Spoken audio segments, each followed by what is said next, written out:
Welcome to the Ethics Bite podcast. I'm your co-host Jiayan. I'm Jenna. And I'm Han. Today we have John Kim, a Northwestern student who's interned at a few software consulting agencies. Would you like to introduce yourself? Hi, my name is John. I'm a senior in Northwestern. I interned at software consulting companies in the past, and I'm very excited to be part of this podcast as a guest.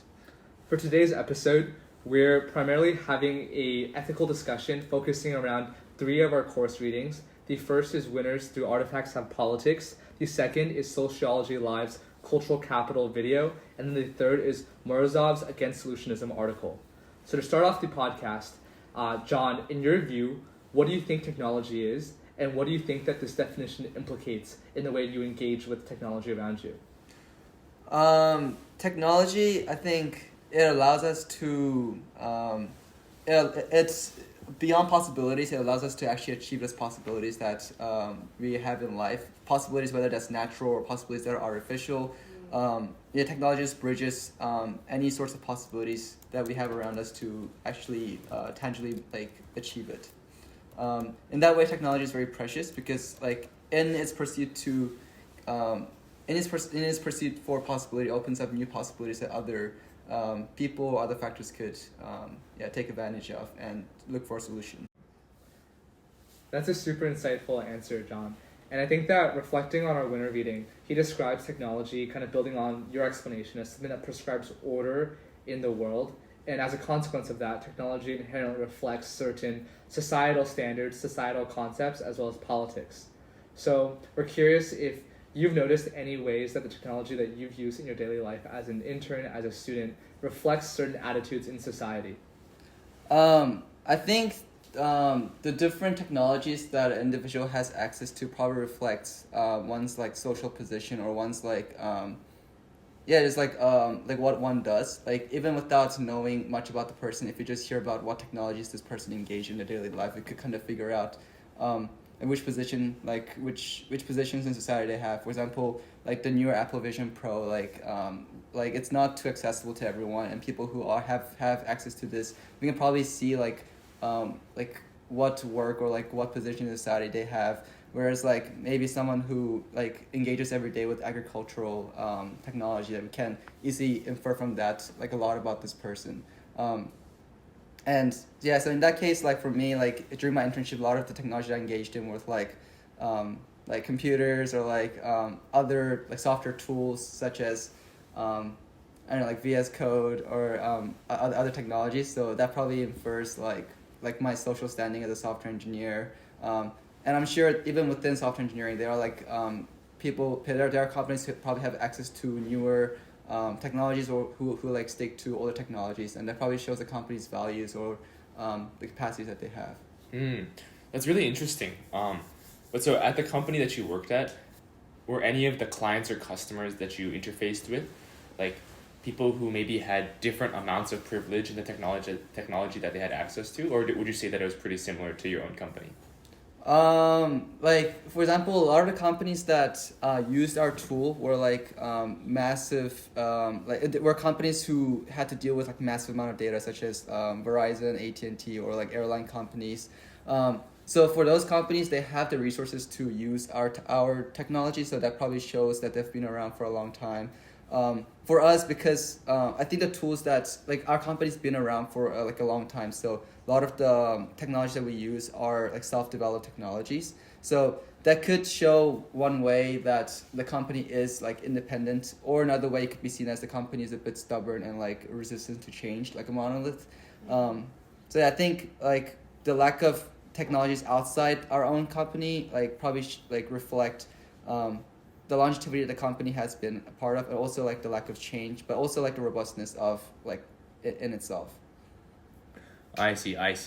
Well, thank you so much for that answer. I think we can move on to another topic.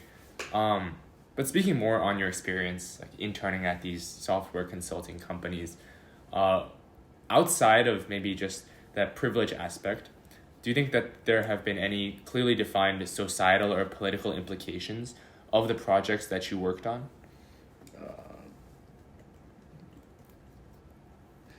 And if not, that's also okay. Like, it's something that we've found in our background research is that a lot of companies are very private about like these implications, societal implications, political implications, things like that. And there's usually reasons for that, business reasons to keep that stuff under wraps. Do you think that was also the case for your experiences? I think one, the company doesn't have too many clients outside of America, so like I think technology was like very focused on providing for like American customers. So there wasn't like in the software that was provided, there were efforts of like translation. There were efforts of like making this more user friendly for global users, but still the main like I feel like the main bulk of the emphasis was providing for American customers. So in that way, it could have been like less like inclusive, less comfortable for like foreign users to use the technology. Like that's one way I could see this question being relevant. Yeah, what was the question? I completely forgot. Oh yeah, we were just wondering if there were any like not just like internationally or globally related implications, but just in general societal implications or political implications. For example, like a big example we had in our CS ethics class was with image generation. Like what kinds of images are being generated when an AI LLM is given a prompt? What kinds of races are these people? Things like that. And those have huge societal impacts on perpetuating existing discrimination and things like that. And we were just wondering if your experiences had anything similar. I think it might be different for each company, but I think the company that I interned had like definitely care less about the social implications of the technologies, because it was a tool that has been like there for such a long time, and like rather than the companies beginning catering towards like a lot of like other companies, it was more like they developed this they developed this tool, and other companies like wanted to use it in that way, and then it has been the case since then. And I think it's parallel to this company's vision to not really focus on getting new customers, but maintaining the customer base that they have. So there is like less focus on trying to meet societal standards, but rather like keeping the color that they have right now. Interesting. So it sounds like to me that this company like really didn't think a lot about these implications as like a private company. They were kind of just focused on maintaining their core business related needs and not thinking about anything else. Yeah, I think that is probably one of the reasons why I don't see the company going public. I don't think they want to necessarily consider the biggest societal implication that the tool has, but since they already have a large customer base that are fervent users of the technology, there is very little incentive for them to care so, and also very little reasons. Yeah, just very little reasons why this company should change to care about social implications. Mm-hmm.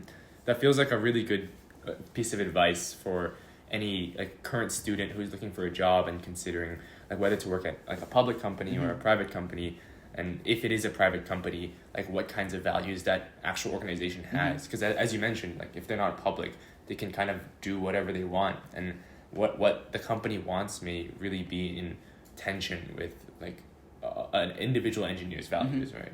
Yeah, yes, definitely, for sure. I could tell at this company the main interest is is a group of individuals who truly solving problems and doing it. There's very little incentive for a company to make this company, for example, a diverse pool of workers. They just want in a way, it's not like they don't care about diversity or anything, but they just only look at people who love problem solving, people who like solving creative problems. But that could obviously lead to I think inherently because where the company is placed, it leads to only a certain diversity, only a certain demographic mostly joining the company. But again, they don't particularly care so much about that. That's not their interest of hiring individuals. Do you think that you've seen any consequences at the workplace due to having a lack of diversity in the workforce?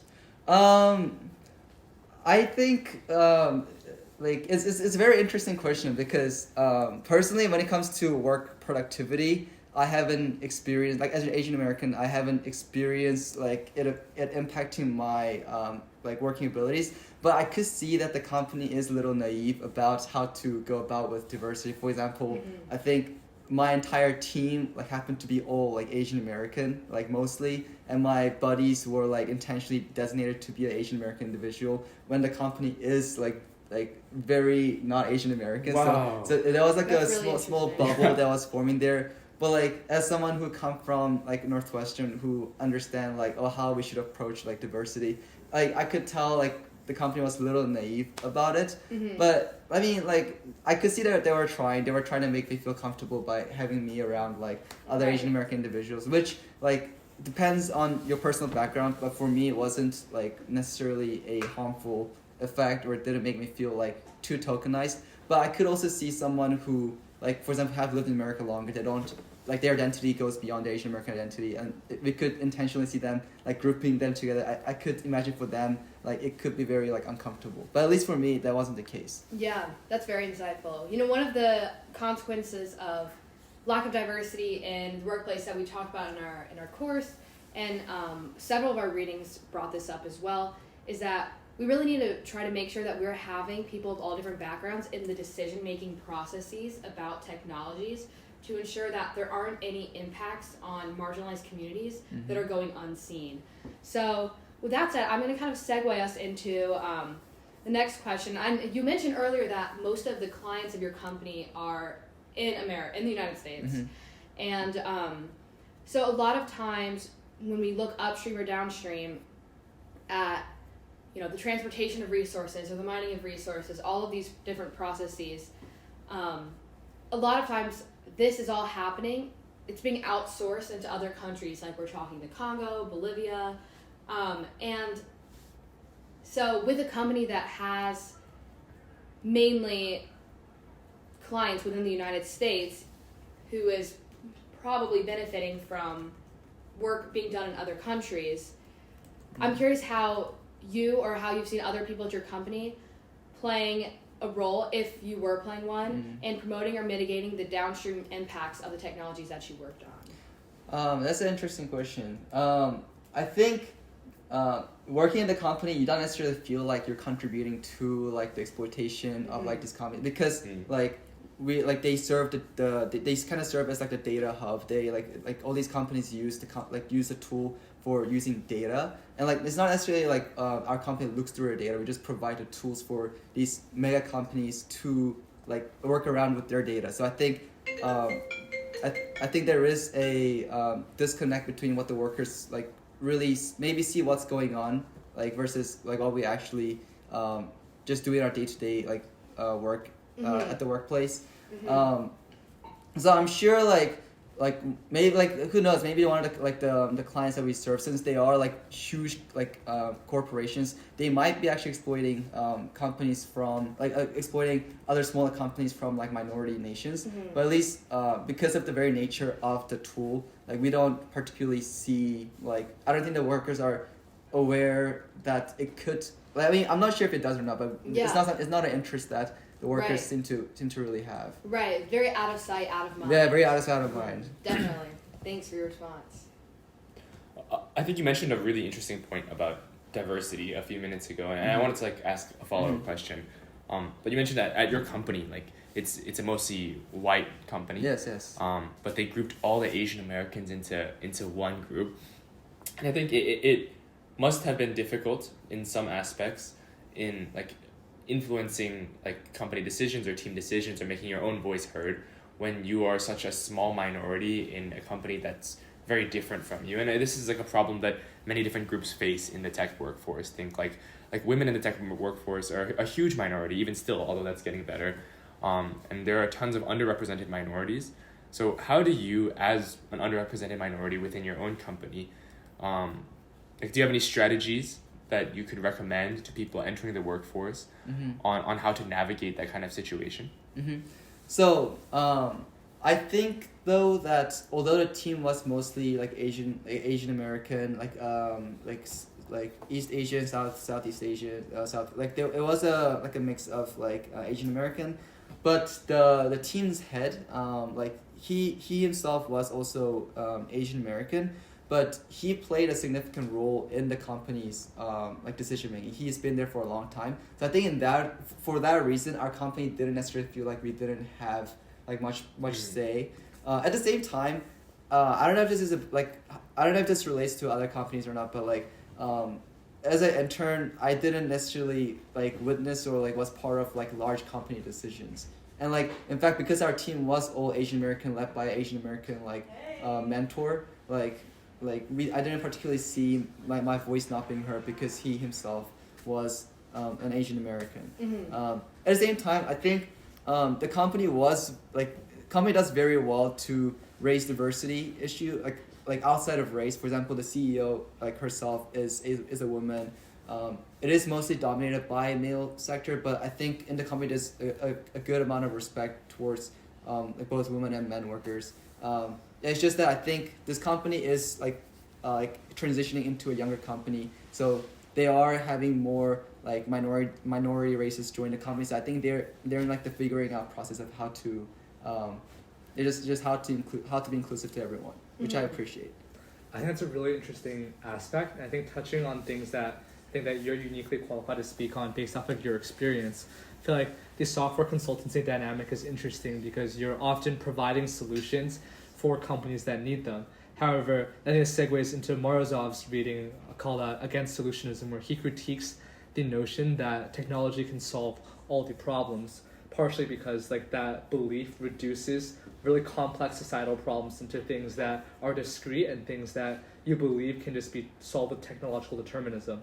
So given your experience working for a software consultancy solving problems, and that's your job, how do you think we should navigate as a society or as a company the fine balance between solving problems with technology but also recognizing when a problem might be out of scope for technology and may require more structural solutions? Honestly,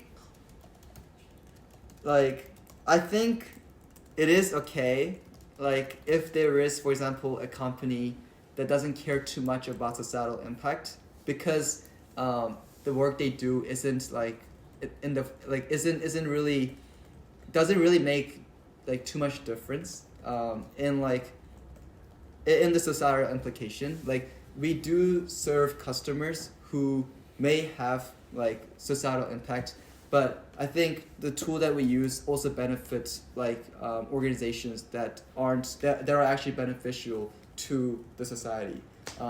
So it's not necessarily like I think inherently if you work on a tool that's going to serve everyone, it's going to inherently serve companies that are more that are more thoughtful about societal implication versus and not. Yeah. And I think the role that this company plays is that they as a private company, they don't care about much social implication themselves, but they work on providing a very excellent tool for data integration, and now this tool is available for different companies to use. But I could see one argument is that since like tools like these are really expensive, they can only be afforded by like other monoliths which may like care less about societal implications. So in that way, I could see the company inherently playing against like the care for societal implications, societal impact. But I think in general, like because this company for a long time has not cared about a lot of other societal factors, but like only worked on making a creative and a robust tool, it still benefited the society a lot. I really like how you touch on both points there, and you really address like all sides of the issue. I'm also kind of curious to ask, like, since you're working in a context where you're purely solving solutions, do you think there are any ways for other companies that might not be as solution oriented as your software consultancy agency to ensure that they're solving problems that matter instead of just building technology for the sake of building technology, like whether it's validating the problem or talking to customers or however you've seen it work well in your job? Good question. Wait, could you explain? Could you say the question again? Yeah, so the question is like how you would recommend other companies that aren't as solution oriented as your software consultant agency to approach solutionism to ensure that they're building actual solutions instead of just building technology. Examples can include maybe like doing customer interviews or like validating the market just based off of your past experiences. advice for companies to be more solution oriented. Yes. I think it depends on like what company you are, like what you are working for, like or companies that we are talking about.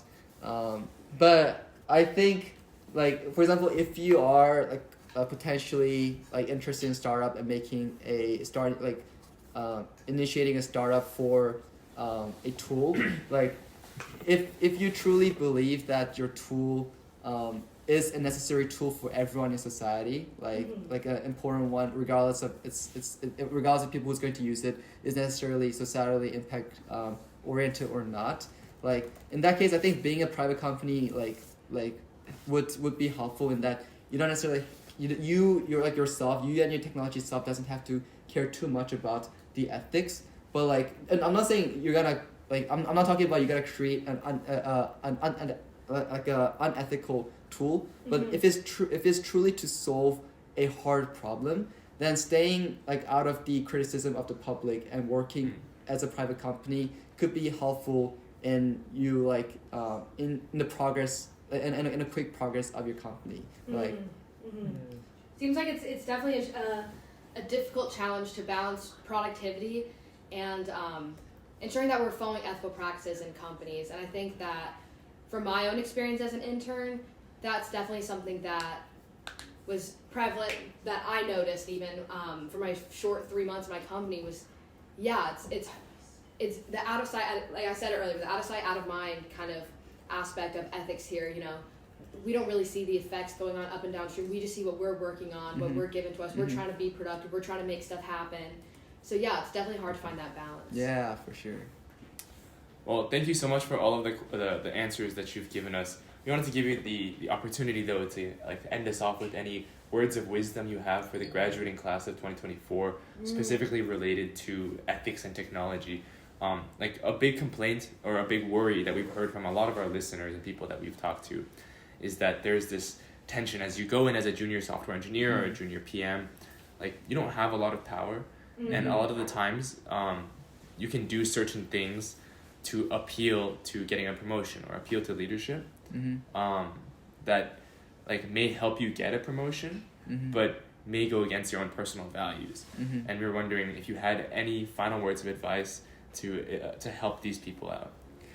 I mean, if you have I know like not everyone affords the opportunity to choose the company that they go to, but if you are in the position, for example, you're considering like multiple options and making and like the social implication of your technology is important, then I would say like to go to a company that actually cares about it is more like would be important, because in a company that doesn't necessarily care about like the social implication of technology or like directly and indirectly too much, then like your passion for diversity is not going to make an influence in your leadership like circle there. Like I think in the company that I interned for, the only qualification that you needed to become a respected worker was your creative like mind, your ability to solve hard problems. Whereas I could imagine in a company where your like social like impact matters, then your eye for diversity, your eye to like notice minority like interaction, it's just like a different dynamics between like different groups could actually be a very helpful. It could be a very important metric of leadership.